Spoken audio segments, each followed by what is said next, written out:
which you're not going to know unless you do it full out in Yeah. rehearsal. There's a massive difference between rehearsal and practice. Yeah. And I highly recommend that you guys, when you're working on your show, when you're working on your act, you do it full out when you rehearse. You don't just kind of like mark it, I'm going to say this and maybe no, do it full out so you can hear yourself say those words, so you can see how your body is going to be when you do the move.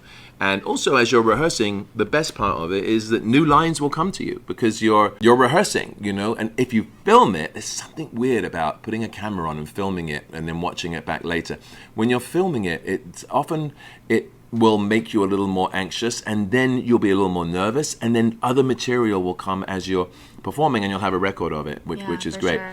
So magicians have a tendency not to rehearse, as we know this. They say this is why some of the greatest, most dangerous magicians are the ones who used to be jugglers, because they know how to practice. Mm-hmm. So there's rehearsal practice. That's number one. That's been a big frustration for you. And notes. I think when I say notes are somebody watches you do your show. They write down all the things that they think maybe could be improved, maybe you flashed, maybe that's obvious, maybe that doesn't work. And then you sit down and you take those notes. So I have a particular opinion on this, but I want to throw this over to you first. Yeah, so I mean, as I mentioned, I come from the world of like acting, theater acting, and I would say most actors are so excited to get notes. Why? Because that's where you get to improve. Right.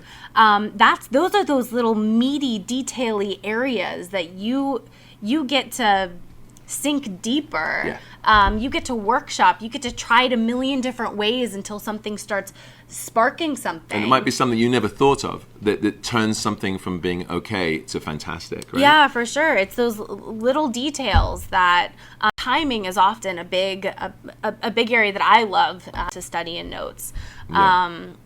The timing of a line, the timing of a joke, the timing of when the punchline absolutely. or a trick the timing ends. of when the lights come on. I mean, we did a little bit of that with you as well. Yeah, we did. We did a lot of that with me. I took the notes, just so you know. Yeah. Mostly. Mostly. Yeah.